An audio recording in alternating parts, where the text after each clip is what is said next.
Hello friends, स्वागत है आप सभी का आपके अपने यूट्यूब चैनल लर्निंग नीट पर। और जैसा कि आपको पता है कि डेली शाम की आपकी जो क्लास होती है 5 बजे की, वो होती है सीटेट और एमपीटेट स्पेशल क्लास। क्योंकि इनकी डेट भी जो है वो ऑलरेडी आ चुकी है, अब टाइम बिल्कुल भी नहीं है, इनकी प्रिपरेशन में लग जाना है बिल्कुल।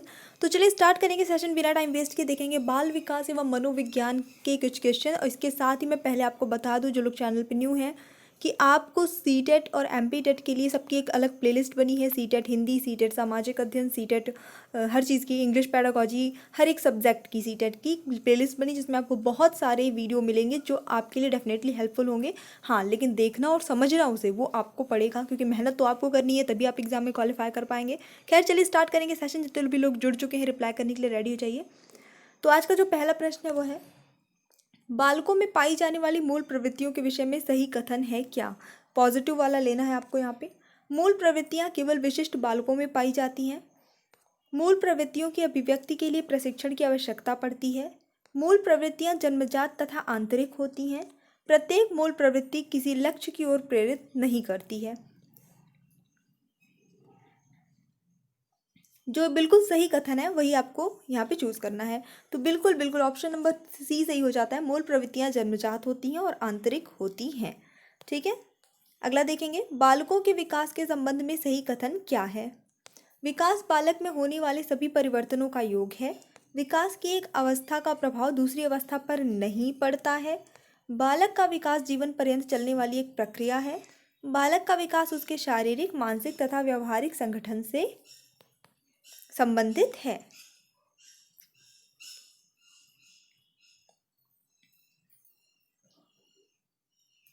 तो देखिए यहाँ पे जो ये प्रश्न था आपका कि बालक के विकास के संबंध में जो सही कथन है, तो ये बात सही है कि विकास जो है वो बालक में होने वाले सभी परिवर्तनों का योग है, ये भी सही है अपनी जगह पे।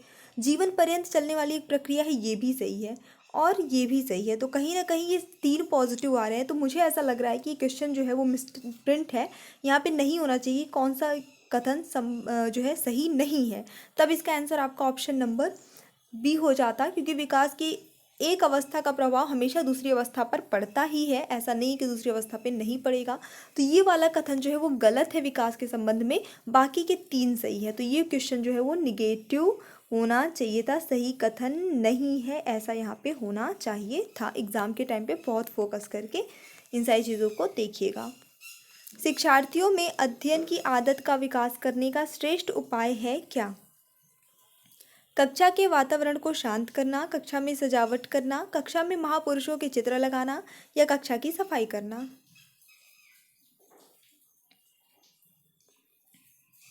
चलिए देख लेते हैं जो सही उत्तर होता है यहाँ पे। अध्ययन की आदत का हमें विकास करना है, तो वहाँ पे हमें कक्षा के वातावरण को शांत करना होगा, वो सबसे बेस्ट चीज़ हो जाती है। ठीक है, बाकी सजावट कर देने से, महापुरुषों के चित्र लगा देने से या सफाई कर देने से अध्ययन की आदत कैसे आएगी बच्चों में, उसका कनेक्शन उतना डायरेक्ट नहीं है। दिवा स्वप्नों में विचरण करने की आदत किस अवस्था में प्रबल होती है, यानी कि दिन में सपने देखना। बाल्यावस्था में, प्रौढ़ावस्था में, किशोरावस्था में, या शैशवावस्था में।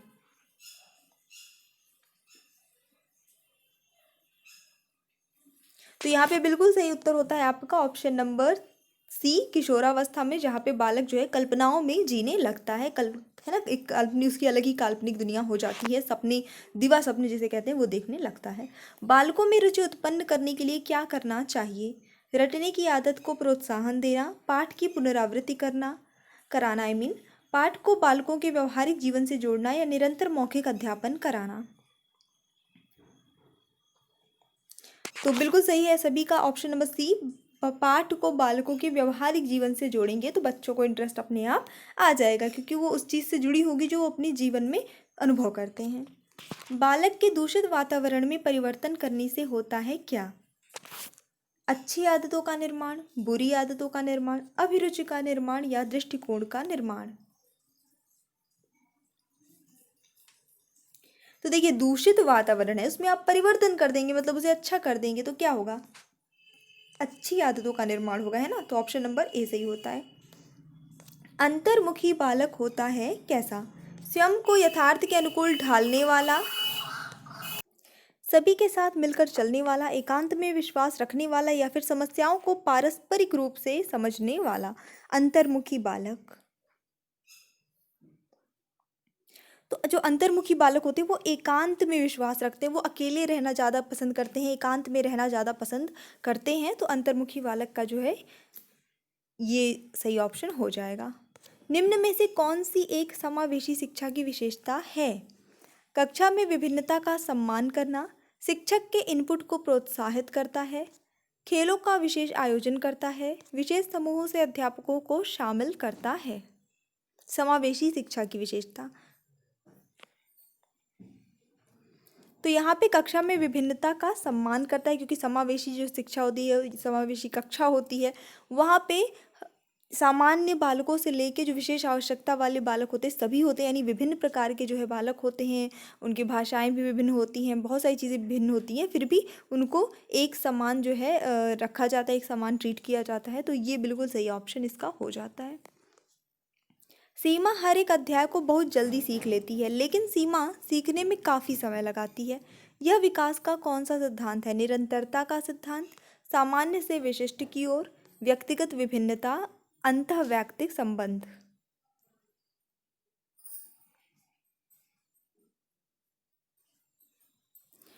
यहाँ पे देखिए, जो यहाँ पे नाम जो है वो थोड़ा सा मैं इसको करेक्ट कर दूँ, यहाँ सीमा लिखा है, यहाँ पे सीमा नहीं बल्कि कुछ और होना चाहिए था, तो इस नाम को हम कर देते हैं मीना।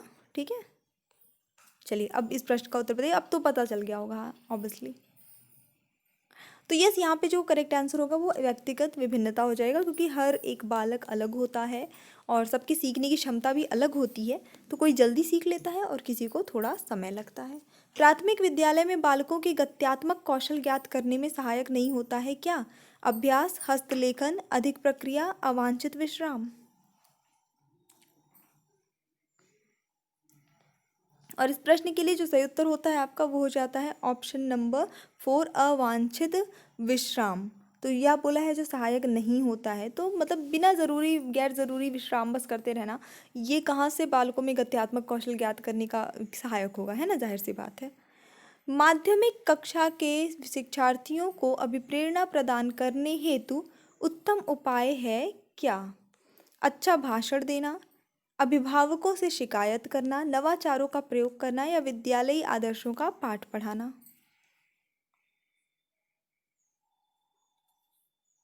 और उत्तर सही होता है इस प्रश्न के लिए। क्या बोला है यहाँ पे? माध्यमिक कक्षा के शिक्षार्थियों को अभिप्रेरणा आपको प्रदान करना है। ठीक है, तो शिकायत करना तो निगेटिव में जाएगा, तो ये नहीं हो जाएगा। और विद्यालय आदर्शों का पाठ पढ़ाते रहना ये सही नहीं होगा। अच्छा भाषण देना, भाषण देना वर्क ज़रूर करता है बड़े बच्चों के लिए, कई बार वो इम्प्रेस हो जाते हैं, बट हमेशा नहीं और हर बच्चे के लिए नहीं, बहुत ही कम बच्चे हैं जो आपके लेक्चर में इंटरेस्ट रखते हैं बेसिकली। तो नवाचारों का प्रयोग करना ये सबसे बेस्ट तरीका होता है, तो ऑप्शन नंबर सी यहाँ पे सही हो जाएगा। छोटे बच्चों के सामाजिकरण में खेलों द्वारा जो लाभ मिलता है, अच्छा इसके लिए मैं आपको बता दूं, कुछ बुक्स में आपको इसका आंसर अच्छा भाषण देना हो सकता है, लेकिन ये निगेटिव में आता है, ध्यान रखिएगा, ये नहीं होगा आंसर। छोटे बच्चों के सामाजिकरण में खेलों द्वारा जो लाभ मिलता है वह है क्या?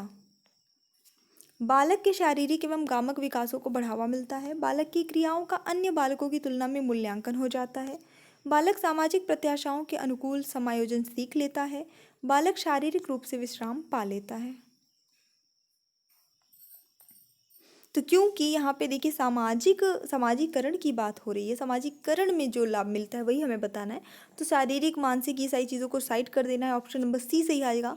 बालक सामाजिक प्रत्याशाओं के अनुकूल समायोजन सीख लेता है, वो समझ जाता है कि जब हमें 10-4 लोगों के बीच में रहना है, उनके साथ मिलजुल कर कोई काम करना है, अब जैसे वो खेल ही खेल रहे हैं, तो उसमें सहनशीलता भी होनी चाहिए और टीम वर्क भी होना चाहिए, सब एक दूसरे के प्रति ईमानदारी भी होनी चाहिए, सारी चीज़ें जो उसके गुण होते हैं वो आ जाते हैं उसके अंदर, मिलजुल के कैसे रहना है ये सारी चीज़ें बनने लगती हैं। शिक्षार्थी नैतिक शिक्षा को तभी ग्रहण कर सकते हैं जब क्या? नैतिक शिक्षा को पाठ्यक्रम से जोड़ दिया जाए, शिक्षक स्वयं उसका आचरण करे, परीक्षा में इससे संबंधित प्रश्न पूछा जाए, या नैतिक शिक्षा सबके लिए अनिवार्य कर दी जाए।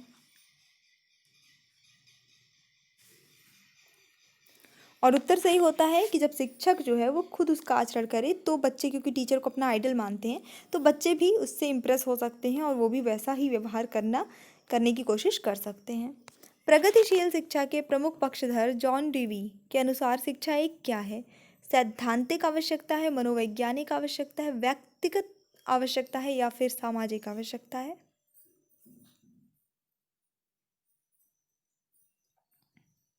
तो यहाँ पे जो सही उत्तर होता है वो होता है आपका ऑप्शन नंबर बी, मनोवैज्ञानिक आवश्यकता है। पाठ्यक्रम यदि समाज के प्रति अपने दायित्व की पूर्ति में सहायक है तो विद्यालय को अनिवार्य रूप से कैसा होना चाहिए, क्या होना चाहिए? शिक्षार्थियों की परिवर्तित आवश्यकताओं के अनुरूप विद्यालय की शिक्षण व्यवस्था में भी तर्कसंगत परिवर्तन करें। पाठ्यक्रम का उचित चयन एवं निर्माण करें ताकि शिक्षार्थियों की आवश्यकताओं की पूर्ति संभव हो सके। उन पाठ्य पुस्तकों का चुनाव करें जो प्राथमिकता के आधार पर शिक्षार्थियों की बुनियादी आवश्यकताओं की पूर्ति में सहायक हों, या फिर शिक्षार्थियों की बुनियादी आवश्यकताओं का निर्धारण करें तथा उनके अनुकूल पाठ्यक्रम निर्माण करें।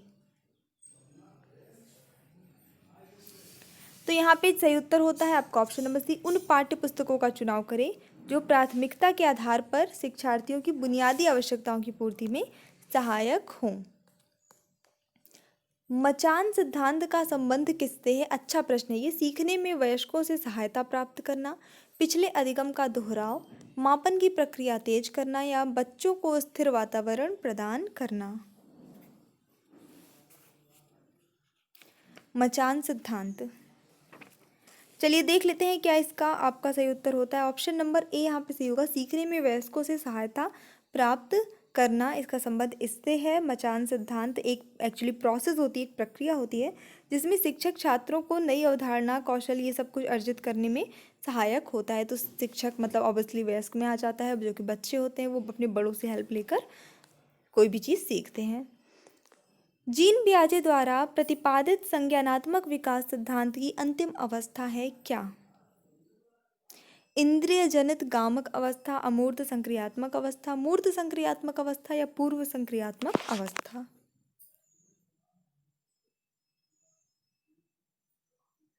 तो चलिए देख लेते हैं उत्तर जो यहाँ पे सही होता है वो होता है अमूर्त संक्रियात्मक अवस्था, ये अंतिम अवस्था है। बुद्धि परीक्षणों की उपयोगिता है क्या? व्यक्तिगत विभिन्नता के अध्ययन में, अनुशासन से संबंधित समस्याओं को हल करने में, मंदबुद्धि बालकों का अध्ययन करने में, उपरोक्त सभी अध्ययनों में। तो बुद्धि परीक्षणों की उपयोगिता जो है वो एक्चुअली किसी भी बच्चे के बारे में हम ऐसा पढ़ लेते हैं कि उसकी बुद्धि लब्धि कितनी है या किस तरह की उसकी बुद्धि है, तो इससे बहुत सारी, अभी पहली बात तो व्यक्तिगत विभिन्नता के अध्ययन में जो है बहुत ज़्यादा ये हेल्पफुल होता है। फिर यहाँ पे उपरोक्त सभी हम सिर्फ मंद बुद्धि बालकों का अध्ययन करने में ही नहीं हेल्पफुल होता है, इसमें भी होता है, लेकिन सिर्फ मंद बुद्धि की बात नहीं आती है। अनुशासन से संबंधित समस्याओं को हल करने में भी हेल्प करता है। तो कुल मिला के तीनों में ही हेल्पफुल हो जाता है। ऑप्शन नंबर 4 यहाँ सही होना चाहिए। कुछ बुक्स में अगेन मैं रिपीट कर रही हूँ, आपको सिर्फ ऑप्शन नंबर ए मिल सकता है व्यक्तिगत विभिन्नता के अध्ययन में, लेकिन बाकी के जो ऑप्शन है वो भी तर्क संगत हैं, इसलिए इसे इग्नोर नहीं किया जा सकता है। मैं क्यों बता देती हूँ आपको कि कुछ बुक्स में आपको ऐसा मिल जाएगा, क्योंकि जाहिर सी बात है मैं कई सारे बुक को रेफ़र करती हूँ और मैं देखती हूँ कि किसी में आंसर कुछ है और किसी में आंसर कुछ है, तो मुझे ये समझ में आता है कि मेरे पास तो ठीक है बहुत सारी बुक्स हो जाती हैं लगभग, लेकिन जनरली आप हैं जो कोई एक पब्लिकेशन की बुक खरीदते हैं और फिर जो उसमें दिया होगा आप वही सही मानेंगे, तो इसको लेकर थोड़ा सा मतभेद आपस में हो सकता है कि इसमें ये आंसर सही है उसमें वो आंसर सही, इसलिए मैं आपको यहाँ पे क्लियर कर देती हूँ। खैर, वीडियो को लाइक ज़रूर कर दीजिएगा। जब बालक अपने विचारों को मानसिक स्तर पर वातावरण के प्रति समायोजित करता है तब यह प्रक्रिया जन्म देती है किस चीज़ को? आत्मसम्मान को, कल्पना को, चिंतन को या स्व अभिलाषा को? मानसिक स्तर पर अपने वातावरण से समायोजन कर लेता है बालक। चलिए देख लेंगे, तो यहाँ पे आपका जो सही उत्तर हो जाता है वो हो जाता है ऑप्शन नंबर सी, चिंतन को। ठीक है, क्योंकि मानसिक स्तर पर वातावरण के प्रति समायोजित हो जाना, उसके बाद जो होता है, क्योंकि चिंतन एक प्रक्रिया ही ऐसी है कि जो सोते समय भी क्रियाशील रहती है ना, हमेशा इंसान सोता भी रहता है तो भी चिंतन जो है उसके दिमाग में चलता रहता है। तो बालक जब अपने विचार को मानसिक स्तर पर और वातावरण के प्रति टोटल समायोजित कर लेता है तब यह प्रक्रिया चिंतन को जन्म देती है। ठीक है, जब तक ऐसा नहीं होता है तब तक बालक चिंतन करने में ज़्यादा सक्षम नहीं होता है, या उस तरह से जैसे जैसे वो समायोजन करता जाएगा वैसे वैसे उसकी चिंतन की जो क्षमता है वो बढ़ती जाएगी। ठीक है, तर्क के आधार पे चिंतन करना, हर आधार पे फिर वो धीरे धीरे चिंतन करना स्टार्ट करेगा जैसे जैसे ये चीज़ें समायोजन जो है बढ़ता जाएगा। जब समावेशी शिक्षा के अंतर्गत अधिक से अधिक प्रतिभाशाली तथा सामान्य बालकों की सीमाओं को समाप्त कर जन साधारण के मध्य शिक्षा ग्रहण करने के अवसर दिए जाएं तो ये प्रक्रिया क्या कहलाती है? ये बहुत अच्छा प्रश्न आपका। व्यवहारीकरण, सामान्यीकरण, उत्तरदायीकरण या अमान्यीकरण। बेसिकली यही पूछा जाता है कि जब प्रतिभाशाली और सामान्य बालक सब हर तरह के बालक एक साथ जो है शिक्षा ग्रहण करते हैं तो वो क्या कहलाता है, तो हम कहते हैं समावेशी शिक्षा। यहाँ पे उस प्रक्रिया को पूछा गया है। समावेशी शिक्षा में ये जो प्रोसेस चलती है इसको क्या कहते हैं एक शब्द में। तो बिल्कुल यहाँ पे जो सही उत्तर होता है आपका ऑप्शन नंबर बी हो जाएगा, सामान्यीकरण की प्रक्रिया कहलाती है। तो ये हमारा छोटा सा सेशन था और मुझे पूरी उम्मीद है कि आपको पसंद आया होगा। पसंद आया तो लाइक करिए, शेयर करिए। अगर आप चैनल पे न्यू हैं तो प्लीज़ सब्सक्राइब करके बेल आइकन ज़रूर प्रेस करिएगा। So thanks for watching, keep studying and bye bye.